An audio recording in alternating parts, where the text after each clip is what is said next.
독한 서재.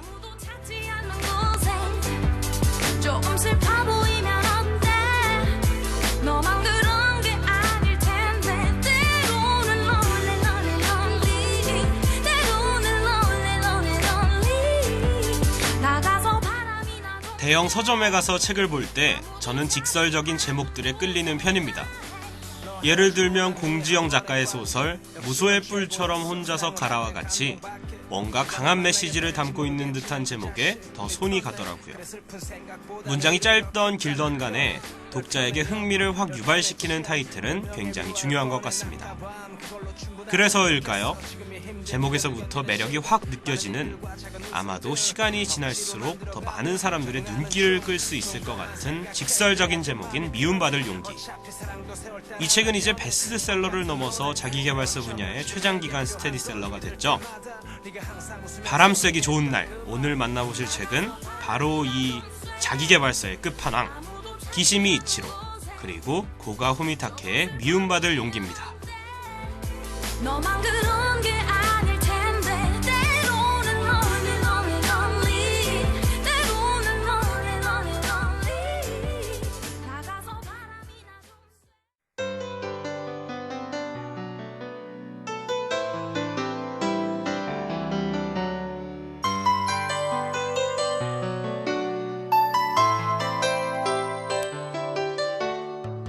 미움받을 용기.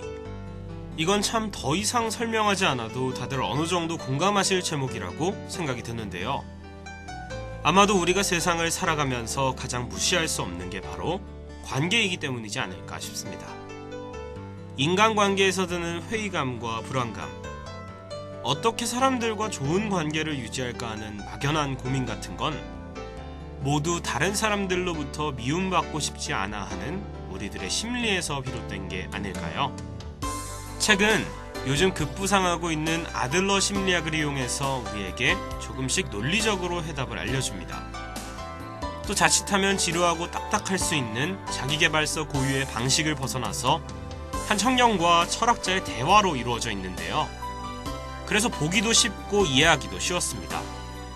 우리가 묻고 싶은 질문들을 청년이 계속해서 철학자에게 캐묻기 때문이죠.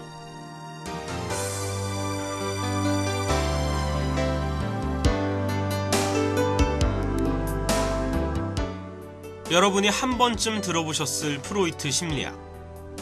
이 책 미움받은 용기는 프로이트 심리학을 절대로 부정하고 있습니다. 프로이트는 과거의 일 때문에 현재가 생겨난다는 원인론을 제시하고 있죠. 그래서 과거의 안 좋은 기억이 현재까지 영향을 미칠 때 그것을 트라우마라고 정의합니다. 마치 어렸을 때 물에 빠져서 허우적된 기억이 있는 사람이 성인이 돼서도 물에 들어가기를 꺼리는 것처럼 말이죠. 그렇지만 아들러는 트라우마를 부정합니다. 과거의 일은 현재와 아무런 상관이 없다는 말인데요. 사실 트라우마는 나의 현재 모습을 정당화하기 위한 방어장치에 불과하다는 말 같았습니다. 저도 이 책을 처음 보는 순간 이해가 잘 가질 않았는데요. 책을 읽다 보면 철학자가 어떤 근거로 이런 말을 하는지, 그리고 이러한 아들러 심리학이 인간관계에 어떻게 적용될 수 있는지 점점 깊게 생각하게 됩니다. 그럼 노래 한 곡 듣고 오셔서 자세한 내용으로 들어가 볼게요.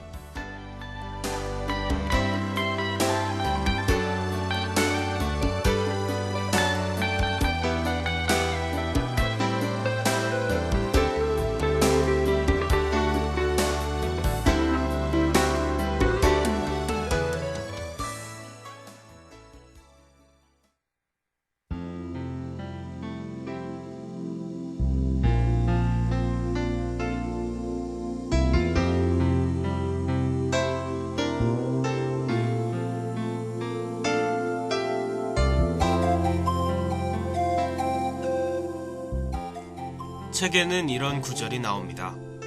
세상에 10명이 있다면 2명은 나와 나와 가장 절친한 친구가 될 것이고, 한 명은 나를 가장 싫어할 것이며, 나머지 7명은 그저 그런 사람들이다. 생각을 해보면 우리 주변에서도 정말로 친한 사람 몇 명 빼놓고는 다들 그저 그런 사람, 아니면 나를 별로 좋아하지 않는 사람입니다. 그렇게 따지고 보면 모든 사람과 친하게 지내고 모두의 호감을 사는 건 거의 불가능한 일이죠. 하지만 작가는 우리가 10명 중 1명인 나를 싫어하는 사람을 위해서 너무 많은 신경을 곤두세운다고 말하고 있습니다. 그들은 우리가 관심을 둬야 할 대상이 아니라는 거죠. 내가 타인을 판단하는 것처럼 그 사람도 나를 판단했을 뿐입니다. 그래서 나를 좋아하지 않는 사람을 위해 우리가 굳이 노력해야 할 부분은 없다는 거죠. 책을 읽으면서 느끼게 된 건데, 사람들은 모두 인간관계에 대해 굉장히 민감한 존재라는 생각이 들었습니다. 타인들과의 관계 속에서 무의식 중에 우리 스스로를 규정짓고 관계를 잘 이어나가기 위해 사회적으로 행동하니까요.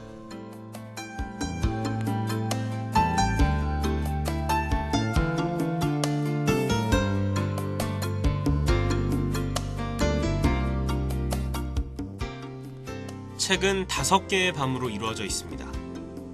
첫 번째 밤은 트라우마를 부정하라. 두 번째는 모든 고민은 인간관계에서 나온다. 세 번째는 타인의 과제를 버려라. 네 번째, 세계의 중심은 어디 있는가. 다섯 번째로 지금 여기를 진지하게 살아간다.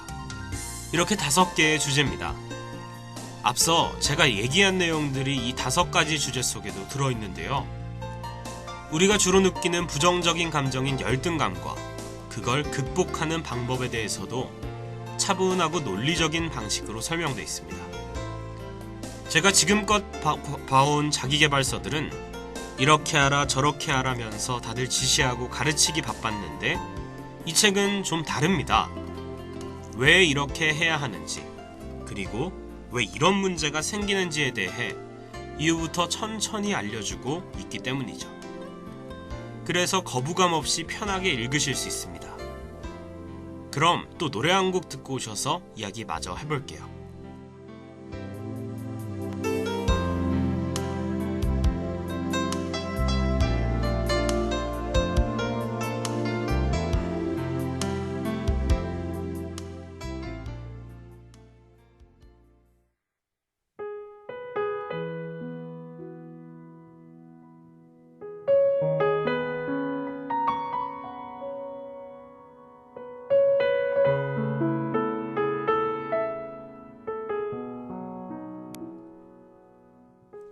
미움받을 용기에서 가장 인상 깊은 부분을 꼽으라면 아마 열등감에 대한 부분이지 않을까 하는데요.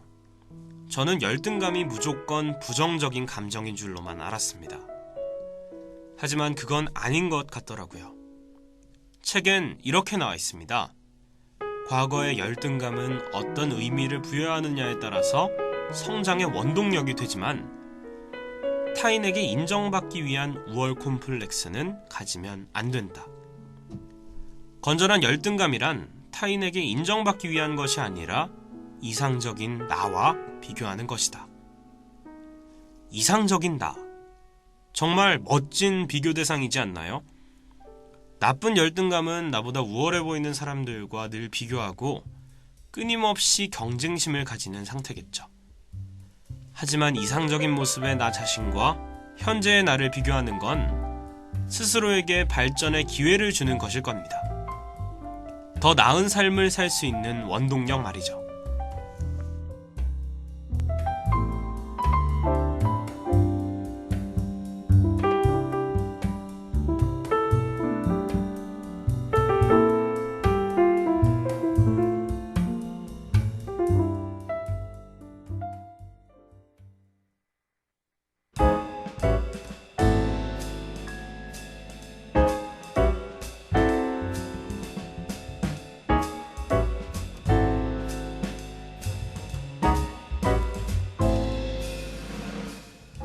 미움받을 용기, 그 두 번째 이야기가 이번에 또 출간됐는데요.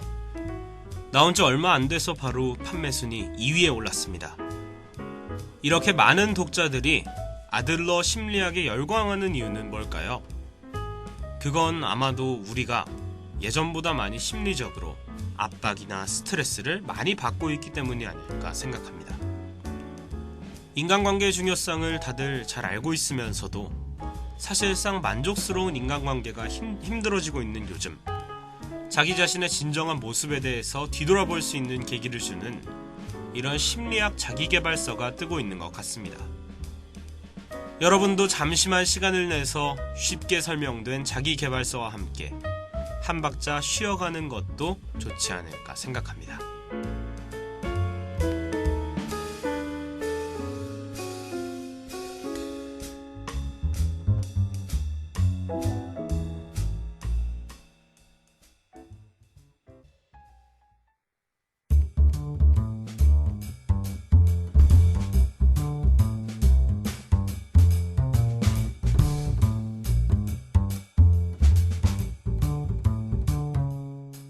요즘엔 손안의 책이라고 해서 스마트폰에 책을 다운로드 받는 이북이 많이 활성화됐는데요.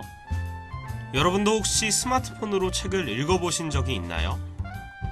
저는 시에서 운영하는 도서관 어플로 책을 다운로드 받아서 봤었는데요. 짧은 내용이라 잘 읽히긴 했지만 눈이 조금 아프더라고요.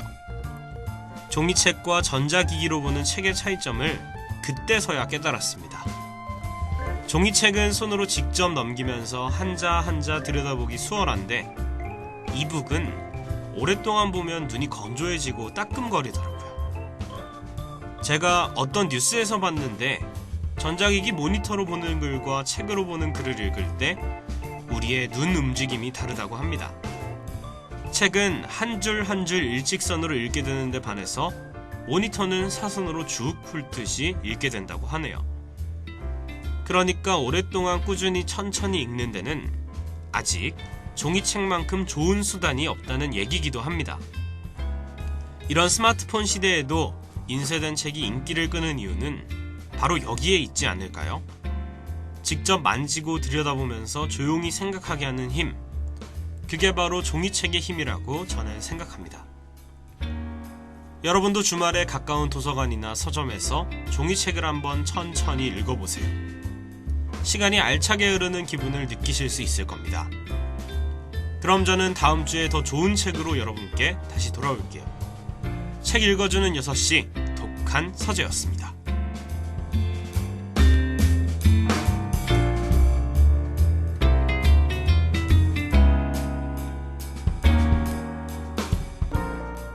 지금까지 제작 김주미, 기술 서수희, 진행의 양성래였습니다.